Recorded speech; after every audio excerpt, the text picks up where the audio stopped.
And all this produced a political consensus. 1999 law applied the 1st January, which was very quick, immediately applied, to enroll anybody into the health insurance just on means testing. So they put up thresholds on how much money you had, and if it was under a certain level, you were automatically health insured without paying a penny. And it meant not only free affiliation to the public social health insurance, but also to a complementary private one. And the state would pay the contribution, would give these private organization money to insure you. So basically, to make it short, the law had 4 levels. A basic universal medical cover, couverture médicale universelle, the complementary one, which means it's private complement, and for people who were illegally in the country, who could formally go to get this medical local aid, the very traditional old one, this was abolished. So there was something for the illegal migrants had to be done. So the state says, okay, I take it over, not the locals, but central state. So there is a scheme which is called state medical assistance, which the state pays, and it ensures anybody who's in the territory, even people can go and get care without giving their identity. If there was a lot of discussion that the hospitals would be checked by the police to find these illegal people, and they wouldn't come forward for care because afraid of being expelled out of the country. So this was secured. So the state is now paying this instead of local and humanitarian association. And then people who have just a little bit more money than the threshold to enter this free affiliation, they get a voucher, money from the state, a voucher, to buy themselves their private complementary health insurance. And according to the income, it's up to 30% more. You get a little bit more, a little bit less to help you pay for it. So you have to contribute yourself, but you have to produce the proof that you bought an insurance. So the whole thing was harmonizing and simplifying. It looks complicated, but in fact it harmonized and simplified many, many procedures. It gave the same national conditions and benefits, even in the overseas territories France is holding. For all these people who don't have enough money, they get this on the same basis, and they get the same service as I would get. A unique administrative desk, which simplified very much the administration. For all this, for this CMU, you go to the local office of the local health insurance, a public one, the social health insurance, and they just check your income from tax declaration or whatever, and your residency, your electricity bill, telephone bill or whatever, and then they give you an electronic card which gives you access to all this care. Now, what are the benefits? But they are in line with the needs, and they are more than what I get because they have bigger needs. So they have a third-party payer system from the beginning onwards, and this worked relatively well. The doctors had to give up their opposition to it, and now, just now, in March, in April, it is going to be extended to the whole population for the private doctors. So when I come back to France, I don't need to take my money with me to the doctor anymore. He will deal with the health insurance directly. That is a general policy result of this specific issue. So they don't need to pay this rest, which is always taken from from normal people like me, which is not reimbursable. We have something which we call the moderative ticket to make you consume less. You have to pay €0.50 for every medicine and €1 for every doctor you see, and this is not reimbursable. Not even your private health insurance is allowed to reimburse it. You have to pay it yourself. And from this moderating part, co-payment, compulsory co-payment, these people are freed. They get 100% paid for everything. And also they get free provision of what is very expensive and not reimbursed at all: spectacles, hearing devices, dental replacement, prostheses, which I would not be able to afford. So it's a good plan. It's a good thing. It modernizes and it integrates. So it has, we are nearly coming to the conclusion. This scheme replaces a very old, outdated medical assistance. It integrates the assisted people into the general healthcare system. They all go to the same services. There's no stigmatization attached to it. There's no risk of a two-class medicine. That was a very big discussion, and that's also why it took so long to make it. People were afraid that if you have free medicine, you would have a sort of a public medicine which would be less good. The CMU is based on a legal right that was explicitly stated in the law because of the principle of dignity. You don't need to say thank you. That's what it means. It's your right. And it's the health insurance who does all the negotiation with the doctors for the tariffs, with the pharmacists for the tariffs, and all this business. And they negotiate also with the complementary health insurances. Now, a few figures, the thresholds. If you're not tired. If you are only one person in your household, you are alone, you get the threshold is 720 euros. If you have just 720 euros income a month, you get this free medical care scheme. If there are 2 people, then it's 1,000 and something. If there are 5 people, so it's for each person. And then it's a little bit age adapted. They look at what is the age of the people in your household, and they get a little bit more when they are older.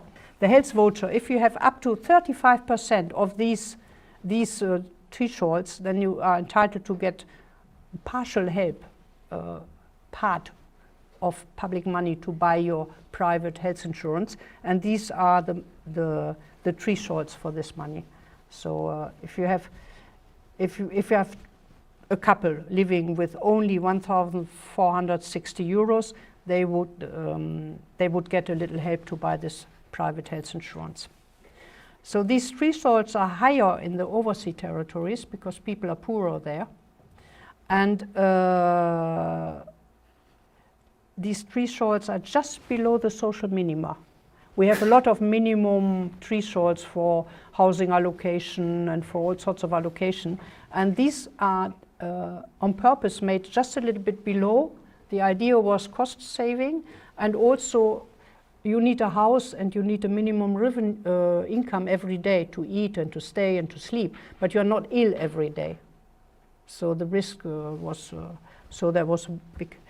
Now the beneficiaries, because this is all very much surveyed and made statistics are made, they are really the people who are the most concerned by the economic difficulties of France. Young people are the majority of the people who benefit from this plan.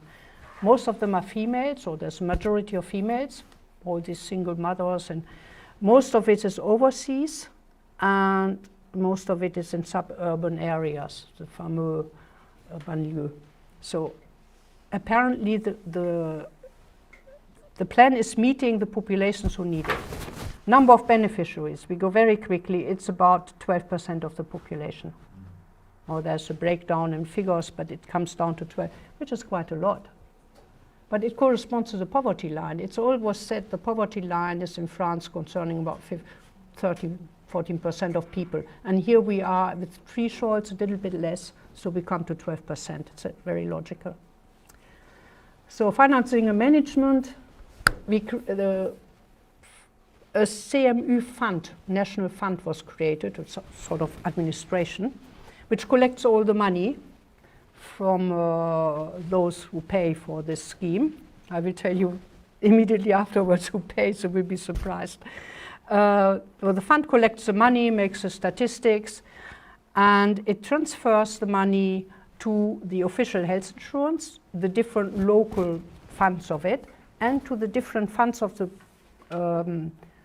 complementary health insurances according to the per capita of the number of people they have enrolled for entitled to this scheme. And they get 400 euros per year for each enrollment. But the real expenditure is always a little bit more, about 10% in average. So all the people who, all the organizations who participate in this plan are losing money, even these private insurances. They still want to participate. I wonder why. that's something connected with the French social model. They don't want to be apart. They don't want to be the bad ones who don't give something. They have to do it. They actually fought for it. Nobody thought about it. They came and said, we want to participate. And then the state abused it, you will see. So anyway, the total cost per year is something of this scheme is something about 3 billion euros, which is not nothing. It's quite a lot. Now, where does the money come from? In 2000, when the system was set up, there was a negotiation, quite voluntarily, between the state and the complementary health insurances. They have some national federation, the non-for-profit ones and the for-profit ones, and they all discussed with the state. They said, we would be quite happy to participate, and we would give you some money. And they agreed they would give a voluntary contribution into the scheme, which would be 1.75 of their annual overturn. They would offer to this fund who was going to collect all the money, and the state was paying the rest. Okay. And the official health insurance was putting its own in-feed in. Now, from 2000 up to 2009, this percentage was growing. The state was asking for more, and in 2009 it ended up to be 5.69, which is nearly 6% of sort of a contribution they paid into this public scheme, the private organizations. They're not obliged. They can withdraw from it. They're not obliged to accept these customers. But if they do, then they pay this. And in 2011, the government came out with a tiny little paper, made some regulation, and said, we have now a tax for additional solidarity, it is called. And all the private health insurers, whoever they are, whether they participate or not, have to pay additional tax for additional solidarity, and it was fixed at 6.27%, and it represents 2 billion a year. It's private money that pays for the public safety net. The state only pays for the state medical aid, that's for the illegal migrants who don't have a sort of private insurance, they just get medical care, and it's only 750 million euros a year, which is not so huge considering that the state is very big. But these 2 billion, they're quite a lot of money, and all the contributions went up. Well, I saw it on my bill. So they managed to make it is the paying affiliates, the people who pay their contribution, who finally finance the public safety net, and they were never asked their opinion. So assessment, rather positive. The achievements are universal access to healthcare as a legal right, simple procedures, and the principle of dignity being respected. The shortcomings are thresholds are rather low. They should be put up a bit. The vouchers, people don't take it really up. Well, there is a little bit of take up, but not so much, because it's a very complicated procedure, and people get sometimes 50 euros a year. They don't bother. They're not yet poor enough to bother. So that's not really, and they don't take up very often. There have been inquiries into it because they don't know, information gaps. They don't need how to read and to write, so it's difficult to fill in the papers. And they consider that the procedure is too complicated for the little benefit if they are at the higher border. So, ongoing political controversy on all this is there's still a big consensus for the CMU. People like it, people think it's a good thing. Even people who would be very much conservative, very much on the right, think it's a good thing. What they criticize is that the CMU patients get more than other people. They get their spectacles paid and good quality one. They worked out every profession, what is the average quality and the average price, and on this basis the service is delivered and the tariffs are negotiated with the government. What they criticize is that people who don't contribute get bigger benefits than those who contribute. But that's an old debate. We always had it. It comes back and back. But there's another point is the the medical state aid, the free care for illegal migrants. That is really very much criticized, and it's getting worse and worse. And also fraud. People can cheat about their income level, their personal identity, because in France we have a lot of opposition to very electronic means of, there's no national identity number, as my number doesn't exist in France, there's a lot of opposition. And there is one source certainly of fraud is the medical aid system for illegal migrants can be abused by for medical tourism from especially Africa, and wrong refugees. When you are a refugee, you arrive as a refugee in France, now all the Syrians, you put in a demand as to ask for asylum. And from the moment on you have put down the demand, you enter the CMU system before you get an answer.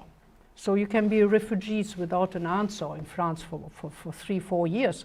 And during that time, you can bring in your whole family and make them all repaired in the French hospitals without paying a penny. And the people can go back to their country.